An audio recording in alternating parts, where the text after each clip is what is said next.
So we continue with Hilchot Talmud Torah, and we left off on chapter 5 and Halachah number 7. So let's see. A person is obligated to stand before his teacher from the time he sees him as far away as he can see him, until he passes beyond his field of vision and is hidden. His figure is no longer visible. Then the student may sit. A person is obligated to visit his teacher during the festivals. So as you see, it's a lot of information. So, okay, let's start from the beginning with commentaries. A lot of commentaries. HaShem. So it says a person is obligated to stand before his teacher from the time he sees him as far as he can see. So, like for example, if they're outside and he sees the teacher approaches, so he must stand up. Right? Until he passes. Okay, so until he sees. Okay. So commentary. Contrast to the chapter 6, Halachah 5, so the next chapter, which says that the person is not obligated to stand before the sage, who is not his teacher, until the latter comes within 4 cubits of him. So if it's just Talmid Chacham, not our primary teacher, so only when he is coming in like 8 feet, 7 to 8 feet to us, so we must stand. He moved, he passed by, so another 8 feet, so we can sit down. Okay, but for one's teacher, one must stand up as soon as he sees him. That doesn't matter how far away, and stand until the teacher disappears, right? Until he passes beyond the field of his vision and is hidden. Unless, of course, teacher can send you can sit down. Of course, he can say that. And the figure no longer visible. Then the student may sit. So only that. So with this we show the proper respect to a teacher. The Halachah cited above say that as soon as the other sage passes him, the person may sit. The requirement to show extra degree of respect to one's own teacher can be derived from example of Rabbi Elazar, who showed such deference to his teacher. Rabbi Yonatan Yom Torah 53a. Okay. Right, so okay, that's the source. How do we know? Next sentence. A person is obligated to visit his teacher during the festival. Okay. So we visited our teacher, right? Our teacher. So we showed them respect. Like you can learn from him. Let's say you learn from the books now, right? So you still have to remember that he gave you all of this knowledge. Okay, commentary. Sukkah 27b relates.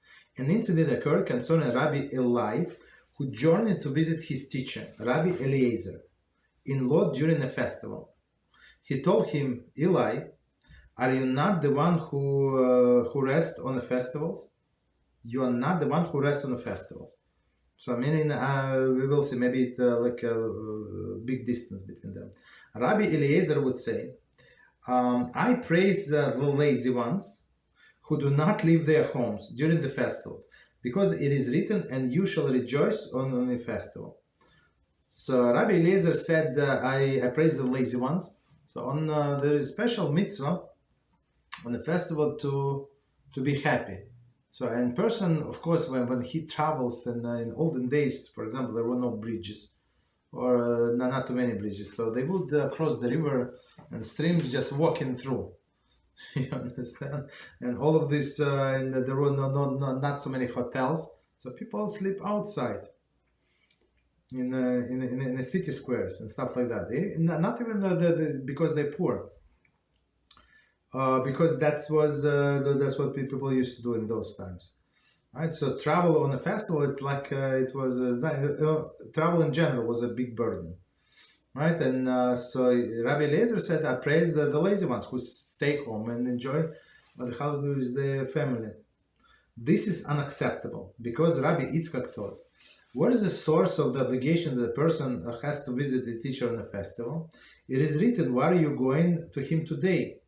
It is not the day of rest or a new moon." Doesn't it? It's from the Kings. It's from the Kings. I think it's the story of Eliyahu. Was it Eliyahu or Elisha? It's I think it's a story of Eliyahu. Maybe it's Elisha. I don't remember. No, it's Elisha because he has the son on Gehazi. I think that's the story, and he blessed a woman and she had a child. I think that's the story that they're talking about.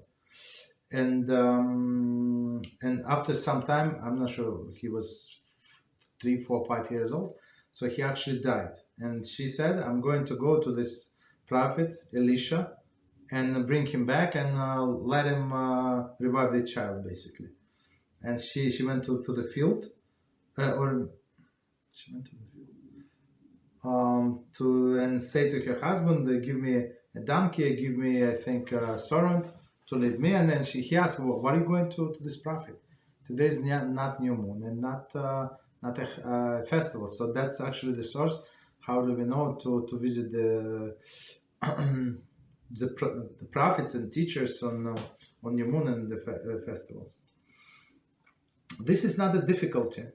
The latter reference applies when he can go back and forth in one day. So that's the solution. So if you can go back and forth, I don't know, like you live in the same city, of course you cannot drive on Yom Tov. But if he's not too far, maybe, I don't know, maybe half an hour walk, one hour walk, let's say, even each way. So in this case, yeah, you would be allowed, but more, it's disrespect to the holiday. The Rambam interprets Rabbi Yitzchak's statement simply because in a number of the other instances, in Sukkot 10b 26a, the Talmud relates how the student would visit their teachers on festivals. So another thing is to go like before the festivals, right? Before the festivals and stay with the teacher for the festivals. But I would say if it's somebody is single, not married, okay, let them do that. But other people like took this to heart. Some people take some mitzvahs like very, very seriously, and they would leave their families, right? Even today, these people leave their families behind and go to celebrate holidays somewhere else. Okay, so your wife and children, they need father to make kiddush for them, to tell them the laws about the holidays, but they go and have fun. The Nadabi Yehuda Orach Chaim, volume 2, response on 94, notes that this law is not quoted in the Tur on Shulchan Aruch, meaning the visit of the teacher. Therefore, he explained that it applies only in the time of the temple. In a contrast, at present, since the temple is destroyed, the festival pilgrimage are no longer made. It is improper to make special visits to one's teacher. So maybe the way I understand what he's trying to say, that in olden days, maybe if it's on your way or it's not too far of deviation from your way, so if you visit the teacher, that's one thing. So if you go into Yerushalayim anyway, maybe on the way back or on the way there, so you stop by your teacher, that's one thing. But to go to him specifically, especially it takes very long time, that's not appropriate. Doing so would simply that one is showing the greater deference than shown to divine presence. Okay. So continue. So meaning that he respects his rabbi, his teacher, more than he respects divine presence. And you see that's the problem in some cults. They actually pray to Rabbi instead of praying to God, right? And ask him to intervene. Continue.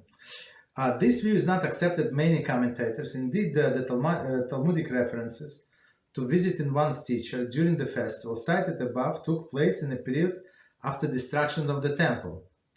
Based on the statement quoted in Halachah 1, your fear for your teacher should be equivalent to the fear of heaven, right? As we said, how much what should be a relationship between a student and a teacher. So they must fear teacher as the fear of heaven. So if they do not fear, as we explained above, just to remind, it's a useless relationships. As Rabbi Reuven Shlita many times said, they're not going to listen. So what is the point? He always say, and that's I always try to do that. So I mean, people would not listen anyway, so they just wasting your time, and they wasting their own time. So go. So I always advise this person, go to the one that who you're going to listen. So if you're going to take my answer that is Torah based, especially for you as a just advice, so go to somebody else. Right? Kenyat Eliyahu explained that this is a parallel between the visit of one's teacher and the pilgrimage to the temple. Right? No problem. So very interesting how he put everything together. So it says how much you have to fear your teacher as you fear God, basically, right? So Kenyat Eliyahu, I'm not sure who wrote this, I'm not sure, explained that it is a parallel between the visit one's teacher and pilgrimage on festival. Okay, so you have to fear your teacher as you fear heaven, so you go and visit your teacher. Very interesting. But it's not the Halachah 74.